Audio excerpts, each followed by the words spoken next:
2026 से पहले Donald Trump और बेंयामिन नेतन्याहू की मीटिंग ने ईरान से लेकर रूस और लेबनान से लेकर यमन तक सायरन बजाना शुरू कर दिया है, क्योंकि खामनेई से लेकर पुतिन और हमास, हिजबुल्लाह से लेकर हूथी मिलिशिया तक सबको मालूम है कि जब व्हाइट हाउस में मिल बैठेंगे दो जिगरी यार तो फिर तय होगी वर्ल्ड वॉर। 29 दिसंबर को इजराइल के प्रधानमंत्री बेंयामिन नेतन्याहू अमेरिका के दौरे पर होंगे और इस दौरान उनकी डोनाल्ड ट्रंप से मीटिंग फाइनल हो चुकी है। जब यूक्रेन युद्ध का आखिरी फैसला करीब नजर आ रहा है और जेलेंस्की पर सरेंडर का खतरा मंडरा रहा है, तब गाजा में हमास के साथ युद्ध विराम करने वाला इजराइल अब लेबनान में लगातार बमबारी कर रहा है और ईरान के साथ उसकी टक्कर, या यूं कहें कि दूसरा युद्ध बहुत करीब नजर आ रहा है। ऐसे में सवाल यह है कि क्या डोनाल्ड ट्रंप और नेतन्याहू की मीटिंग में 2026 का नया फ्रंट पक्का किया जा रहा है? अब दुनिया के किस हिस्से में उसका दुश्मन जलेगा, ये सिर्फ और सिर्फ डोनाल्ड ट्रंप और बेंयामिन नेतन्याहू ही जानते हैं। 29 दिसंबर को नेतन्याहू और ट्रंप के बीच मीटिंग को लेकर कई धमाकेदार कयास लगाए जा रहे हैं। क्या 2026 में गाजा के बाद वेस्ट बैंक में इजराइल का युद्ध वाला ऑपरेशन तेज होने वाला है? क्या 2026 में लेबनान और इजराइल बॉर्डर जलेगा और हिजबुल्लाह के साथ अब आर पार का युद्ध होगा? क्या 2026 में यमन बनेगा वॉर जोन और अमेरिका इजराइल मिलकर हूथी मिलिशिया को कुचल डालेंगे?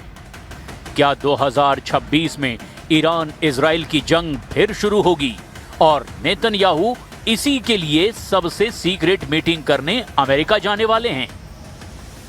So now opportunities for peace are there. We tend to exploit them. I'm going to discuss them with President Trump when I meet him later on this month. Donald Trump और युद्ध खत्म करने वाला उनका जुनून और उसका नतीजा दुनिया लगातार देख रही है। वो यूक्रेन के युद्ध को खत्म करने में पूरी तरह नाकाम रहे। 2026 में भी यूक्रेन की जंग जारी रहेगी। इसके सबूत बनकर नए नए वीडियो रोज सामने आ रहे हैं।